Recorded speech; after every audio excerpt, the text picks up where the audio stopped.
श्रीहरये नमः श्रीहरये नमः श्रीहरये नमः। गोपिका जीवनस्मरणं गोविन्द गोविन्द। दशकं 60 गोपीवस्त्रापहरणम्। मदनातुरचेतसोन्वहं भवदङ्घ्रिद्वयदास्य काम्यया यमुनातटसीं निसैकतीं तरलाक्ष्यो गिरिजां समार्चिचन् तव नाम कथारताः समं सुदृशः प्रातरुपागता नदीम् उपहारसतैरपूजयन् दयितो नन्दसुतो भवेदिति।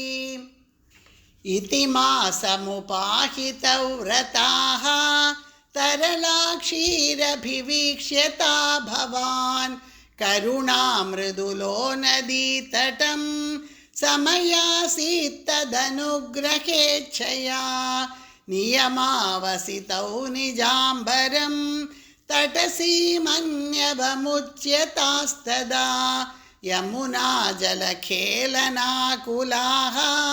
पुरतस्त्वाम् अवलोक्य लज्जिताः त्रपया नमिताननास्वथो वनिता स्वम्बरजालमन्तिके निहितं परिगृह्य भूरुहो विटपं त्वं तरसाधिरूढवान् इह तावदुपेत्य नीयतां वसनं वस्सुदृशो यथायथम् इति नर्म मृदुस्मिते त्वयि ब्रुवति व्यामुमुहे वधूजनैः।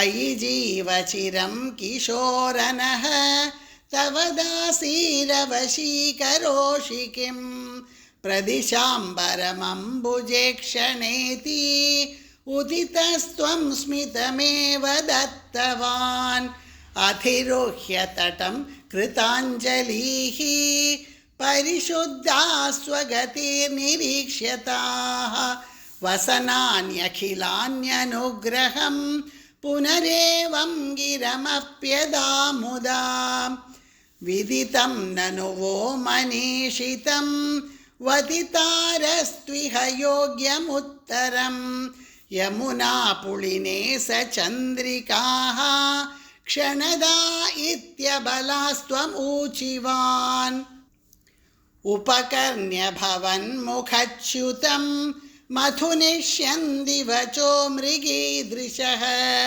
प्रणयादयि वीक्ष्य वीक्ष्यते वदनाब्जं शनकैर्गृहं गताः इति नन्वनुगृह्य वल्लवीः विपिनान्देषु पुरेव सञ्चरन् करुणाशिशिरो हरे हर त्वरया मे सकलामयावलिम्।